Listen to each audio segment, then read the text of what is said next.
presidente Jair Bolsonaro divulgou vídeos de suas atividades ontem, quando foi a Jacinto, em Minas Gerais, para o lançamento da pedra fundamental da BR-367. Bolsonaro mostrou imagens de sua recepção na cidade de Jacinto e trechos de seu discurso no lançamento da pedra fundamental. Nos trechos escolhidos, Bolsonaro fala da importância de concluir obras e não deixá-las para depois e afirma: "Vocês não foram esquecidos, assim como ninguém no nosso país será esquecido."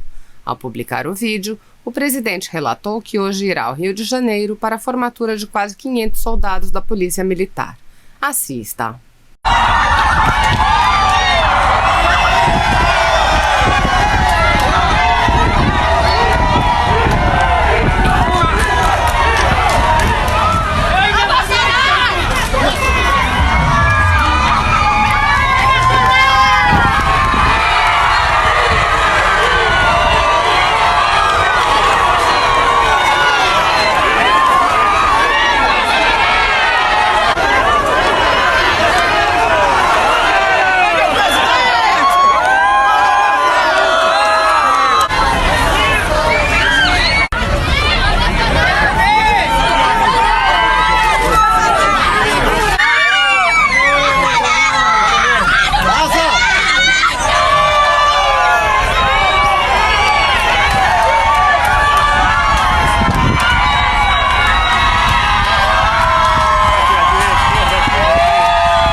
E é em nome da bancada de Minas que essas obras saem. É uma bancada ativa que realmente vai a Brasília atrás de benefícios para o seu estado. E o nosso trabalho, o meu, o do Tarcísio, é buscar atendê-los. E essa obra 367 chega em boa hora. Há muito ela foi prometida. E, lamentavelmente, a obra não chegou aqui. Agora vai chegar em nosso governo. Porque eu tenho falado com o Tarcísio. Importante concluir obras e poder fazer aquelas que nós podemos concluí-la ao longo do mandato. Não deixar para depois. Agora há pouco eu vi levantar uma placa ali sobre o lítio. Assinei há poucos dias um decreto permitindo a continuidade da exploração do lítio na região. Vocês não foram esquecidos, assim como ninguém do nosso país será esquecido. E nesse momento, eu só tenho então a agradecer a vocês, porque participar de um evento como esse não tem preço. O Vale do Jequitinhonha, sim, é o início do nosso Nordeste, mais pela região Sul. E temos um plano para ele, e esse plano começa com a 367, começa com o capitão Tarcísio de Freitas. Amigos de Minas, muito obrigado pela oportunidade, que Deus continue abençoando a todos vocês.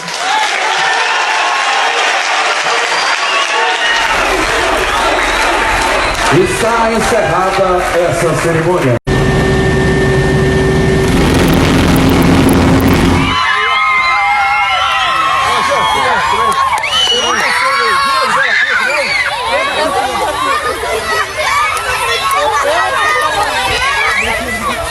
O presidente tirar foto.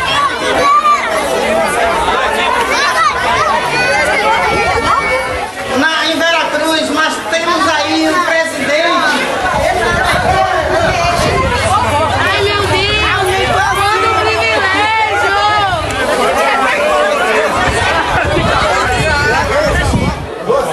Não, olha isso, tá bom. Tá bom, filho? Vem, chega a luz lá, Bruno. Não pode tomar café doce, não.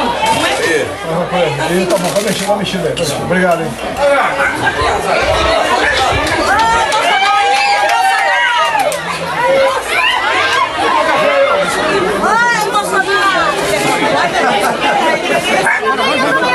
Parabéns, gente. Calma, calma. Deixa eu tirar.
começar. Boa tarde, pessoal. Hoje eu tô aqui com o Dr. Geraldino, que é um dos advogados dos 300 do Brasil, e nós vamos falar sobre o inquérito 4828, que é conhecido como o inquérito dos atos antidemocráticos. E é por causa desse inquérito que hoje eu estou presa aqui no Distrito Federal. Por enquanto no Distrito Federal, né? Porque eu vou voltar para Campos, vocês me aguardem aí na planície. E o doutor Geraldino também, né, ele tem advogado para outras pessoas que têm sido vítima da perseguição do STF. O senhor pode falar, o que é esse inquérito, primeiramente? Olha, esse inquérito ele está baseado nas manifestações a favor do governo e, segundo a PGR, seria contra os outros poderes, seria o Congresso e o STF. Na verdade, o que acontece? O que nós vemos é uma perseguição específica dos apoiadores do presidente. Nenhuma outra manifestação que teve contra o governo está sendo apurado nesses atos antidemocráticos. Nós tivemos aí o Antifas, que quebrou, que destruiu, e que ninguém fez nada. Depredar, quebrar, não é motivo de prisão nem punição. Agora, o caso, você se manifestar e discordar, aí sim está sendo punido, e a Érica está aqui pagando o preço de querer defender os direitos de nós brasileiros. O que acontece? Eu fiz uma pesquisa, né, sobre esse inquérito, e a primeira coisa que eu encontrei de notícia mais antiga foi sobre a Procuradoria-Geral da República, que entrou com o pedido da instauração de inquérito no STF em virtude dos atos do dia 19. Só que dia 19 não existia ainda os 300 do Brasil e muito menos eu nem estava aqui em Brasília. Bom, isso tudo que você está falando, essas dúvidas que você está, nós também já colocamos em vários documentos, em várias peças que estão lá. O que acontece? Eu entrei com habeas corpus para a Sara, eu entrei com habeas corpus para a Folha Política, eu entrei com vários habeas corpus questionando, primeiro, a legitimidade do ministro Alexandre de Moraes. Por quê? No inquérito da fake news, houve uma portaria 60, que determinou, que designou ele como o relator do inquérito da fake news. Esse inquérito 4828, que é o que apura esses atos antidemocráticos, não tem portaria nenhuma. Não tem nada que vincule ele a essa investigação. E aí, eles podem dizer que não é porque, como ele já era, ele teria, no caso, a competência em função do inquérito das fake news. Só que eu acho que uma coisa, a matéria de um não tem nada a ver com a matéria do outro. O que se apura em um caso não é o que se apura no outro. Apesar de muitos dos envolvidos, muitos dos investigados estarem em ambos os processos. Sim. No caso, o senhor tinha falado comigo sobre a competência do PGR, né, em relação a pedir investigação, alguma coisa do tipo. Pois é, o PGR, as atribuições dele estão delimitadas na própria lei. E no caso do Procurador-Geral da República, ele não pode processar pessoas que não têm foro privilegiado. Ele pode até receber informação e encaminhar para o Procurador-Geral, que no caso o fato seria contra a União, e aí a Procuradoria da República tem que apurar realmente, mas aí temos o Procurador-Geral, o Procurador Regional, que atua na esfera da Justiça Federal. Crimes contra a Lei de Segurança Nacional são apurados na Justiça Federal. Isso é o que está na Lei de Segurança Nacional. Quer dizer, já foi definido isso. Antigamente era atribuição da Justiça Militar. Então, os crimes atualmente praticados políticos, os crimes políticos, são apurados na Lei de Segurança Nacional, que quem tem competência para investigar isso é a Justiça Federal, e não o Supremo Tribunal Federal. O Supremo Tribunal Federal é uma instância revisora, é uma instância que está lá para guardar a Constituição. Sim. Então, no caso, até o PGR me tratou como se eu tivesse foro privilegiado. Exatamente, isso é um questionamento que nós fazemos. Todos os que não são... todos que não têm cargo político, no caso aí, tem alguns deputados que poderiam sim ser investigados a nível de Supremo Tribunal Federal.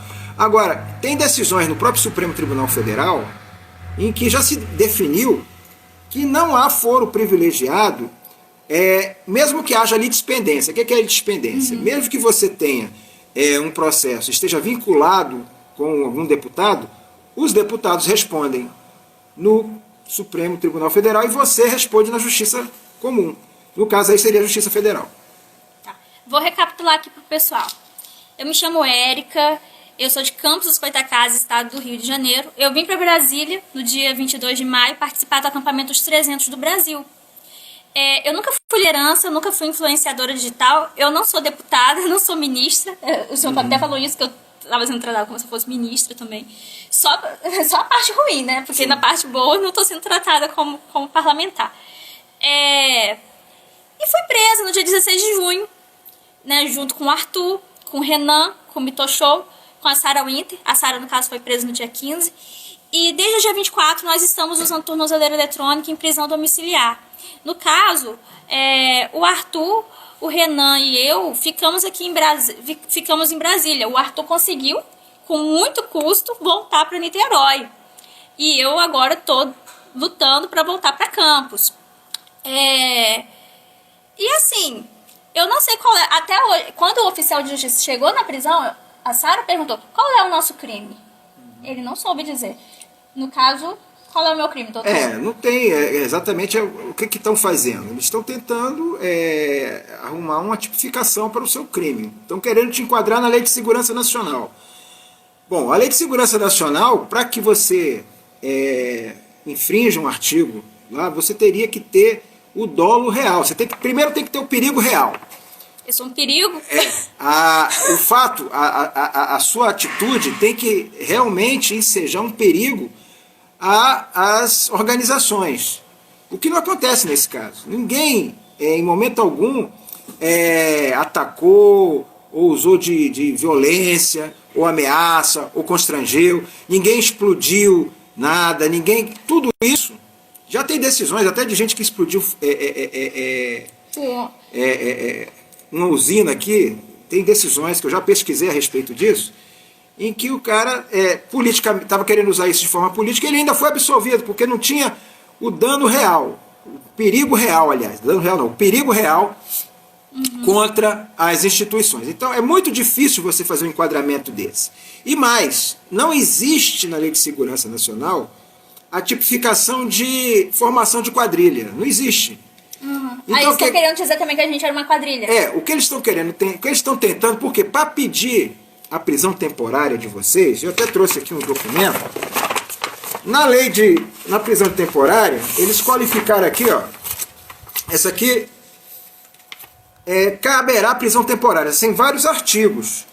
E no caso, para esses crimes aqui que estão sendo elencados, que você está vendo aqui, são os crimes onde caberá um pedido de prisão temporária, que é um pedido de investigação para apurar o fato. Roubo, sequestro, extorsão. Gente, olha só, o único ponto que eles poderiam enquadrar, e assim forçando muita barra, é esse aqui, ó. Quadrilha ou bando.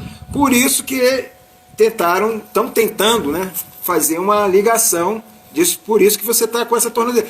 Eu acho essa decisão é ilegal, até porque na Lei de Segurança Nacional não existe previsão para isso. Várias situações. Tornozeleira, né? Para tornozeleira. Você faz uma prisão temporária, caso haja necessidade, prorroga-se, mas a partir daí, ou você pede a preventiva, se há elementos para preventiva, ou você solta. No caso seu, Érica, eu vi até a decisão que fez a prorrogação. Na decisão, o próprio ministro Alexandre de Moraes disse que após completar o período de 5 dias, vocês poderiam ficar em liberdade. Acontece que no dia que vocês iam ser colocados em liberdade, houve um pedido da delegada federal para que... A Denise?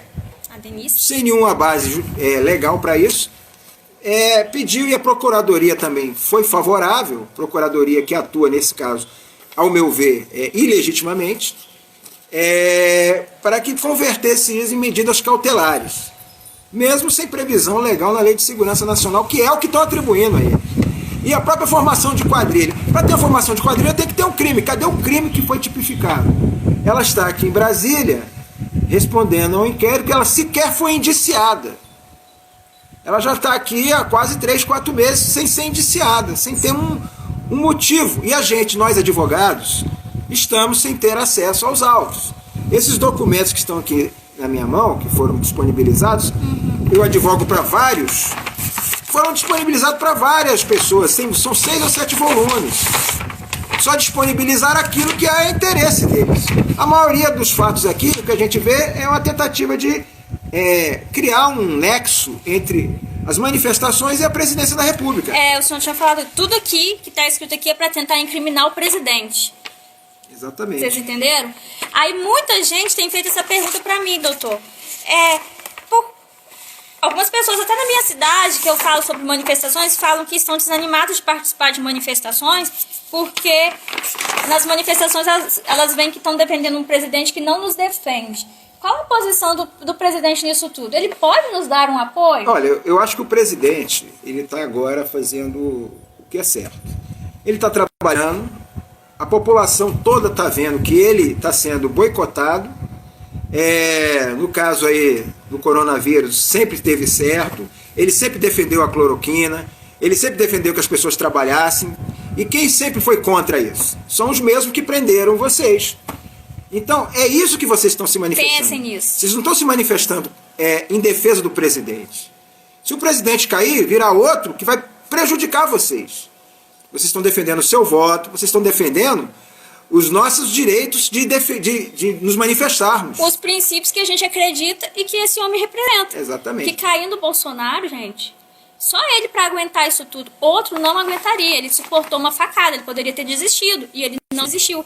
E isso que eu falo pra vocês, eu tô aqui preso, fui parar na colmeia, né? Na penitenciária, tratada como se fosse uma bandida qualquer, e eu não desisti, e eu não vou desistir, tá? É uma luta, é um sistema que já está há muito tempo corrompido, existe aí, foi até recentemente mencionado pelo ministro Marco Aurélio, em uma entrevista, que existe um favorecimento das esquerdas, todas as manifestações que são feitas por parlamentares de esquerda, são sempre atendidas. Recentemente, o próprio ministro Alexandre de Moraes impediu que o presidente nomeasse o delegado, que seria o superintendente da Polícia Federal. Isso é uma atribuição do presidente da República. Houve uma interferência a pedido de um partido de esquerda. Então, o que está sendo feito é uma tentativa de inviabilizar o governo. Que não está acontecendo. O governo está conseguindo se viabilizar. Graças a Deus, o governo federal, com esse projeto aí de ajuda, de auxílio emergencial, está fazendo a maior divisão de renda do mundo, já foi feito. Aquilo tudo que a esquerda arrotava e dizia que fazia com o cesta básica, o presidente está ajudando brasileiros hoje a não morrerem de fome. Nosso maior combate não é nem contra o vírus, é contra a fome. Sim, e fome essa que as pessoas foram condicionadas justamente por políticos esquerdistas que eram contra a cloroquina, que promoveram esse lockdown, essa quarentena que quebrou muita gente. E outra coisa, só o fato do presidente ir nas manifestações de domingo já estava sendo usado também para poder incriminá-lo. Sim. Eles querem a todo custo impeachment o presidente. Infelizmente, estão nos usando, né? Eu entendo até, por exemplo, esse processo, esse inquérito da fake news. E o nosso também. E o 4828, o inquérito da fake news já dura mais de um ano. Recentemente, o ministro Alexandre de Moraes assumiu um posto lá no Tribunal Superior Eleitoral. Existe, eu já vi denúncias de jornalistas, como até mesmo do deputado Roberto Jefferson, que insinuam que estão levantando a tese de que estão tentando caçar a chapa usando esse inquérito da fake news. Como até agora não encontraram nada, está meio difícil de caçar a chapa, porque seria o único modo de fazer com que o voto, que foi legitimamente, de tirar do poder o presidente da República. Porque por impeachment já viram que é impossível. Então estão tentando, através de uma manobra jurídica, utilizar de recursos. Recentemente também foi informado e saiu na imprensa, o próprio Alan dos Santos falou em uma entrevista, depois que ele saiu do Brasil, que ele falou isso. Que estavam monitorando o presidente, que tinham 3 malas espiãs, uma na Embaixada da Coreia, uma Embaixada da China e outra no escritório do advogado Kakai. Então, isso tudo ninguém sabe se foi apurado, ninguém sabe o que aconteceu. Então, quer dizer, estão de todas as formas investigando o presidente, tentando achar alguma coisa que faça com que eles possam caçar a chapa. Eu vi no site do Ministério Público que nós fomos presos, né? Que foi pedido, quando foi pedida a nossa prisão, um dos motivos é que nós fomos identificados como líderes, uma coisa que não procede, e captadores de recursos. Exatamente, tem vários. A narrativa é essa. Essa narrativa, se eu não me engano, começou com a Rede Globo. A Rede Globo começou com essa história de atos antidemocráticos. Não existe atos antidemocráticos. Quando você se manifesta expressando a sua opinião. Vários juristas no país já são contrários. Inclusive, eu faço parte de um grupo chamado Movimento Advogados do Brasil, e nós fizemos uma ação chamada Maior Ação do Mundo, onde nós fizemos eu até assino essa ação junto com o Dr. Emerson, com outros colegas, pedindo à Corte Interamericana que intervenha, porque há muitos absurdos acontecendo aqui no país. E eles precisam dar uma olhada, dar um enfoque. Essa Corte Interamericana já teve denúncia de uma associação do Ministério Público, já teve uma denúncia do próprio Roberto Jefferson, do PTB, e teve essa Maior Ação do Mundo, que nós também entramos também na ONU. Que entra o inquérito. É o inquérito 4781 e o 448, os dois inquéritos. Os fatos são pessoas que estão hoje, vários presos, estão sendo colocados em liberdade em função de pandemia, vários criminosos perigosos, e a Érica, por defender os seus interesses, por defender as suas convicções, está presa aqui em Brasília, infelizmente. Mas ela com certeza conseguirá passar por esse período e voltar para Campo de Goytacazes aí. Sim, eu vou voltar. Eu vou voltar mais forte que nunca. Sim. Que antes, na verdade. Aí, doutor, uma das coisas que aconteceu também lá no presídio, os dias que a gente ficou lá, nós ficamos impedidos de falar com os advogados não tinham acesso a gente, e eu tenho curso superior. Sim. Eu vou te falar uma coisa, todos esses absurdos, por que eu estou imprimindo? Eu imprimi isso aqui, primeiro para te mostrar onde eles quiseram te enquadrar. Agora, tem a Lei de Segurança Nacional. A Lei de Segurança Nacional é essa aqui, 7170, gente. Eu gosto de trazer a lei para as pessoas tomarem conhecimento. Aqui, ó. Espera um minutinho.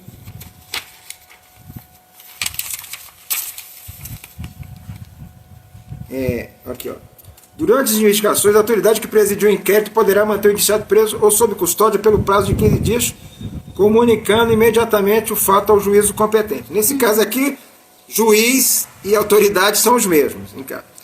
Em caso de justificar a necessidade, esse prazo poderá ser dilatado por mais 15 dias, por decisão do juiz a pedido do encarregado do inquérito, ouvido o Ministério Público. A incomunicabilidade do indiciado no período inicial das investigações será permitida pelo prazo improrrogável de no máximo 5 dias. Vocês ficaram quantos dias sem comunicar com o advogado lá? 8 dias. E aqui tem um terceiro. O preso ou custodiado deverá ser recolhido e mantido em lugar diverso do destinado aos presos por crimes comuns, com estrita observância do disposto. Então, ela não poderia estar presa na Colmeia nem a Sara. Aqui é um crime político, eles não são criminosos, não são bandidos. Nunca cometeram crime nenhum na vida, a única coisa que eles estão respondendo é porque defendem os direitos, as garantias, o direito de você falar, o seu direito, o seu voto. É por isso que eles estão aqui. Infelizmente, nós estamos vivendo uma certa ditadura, assim.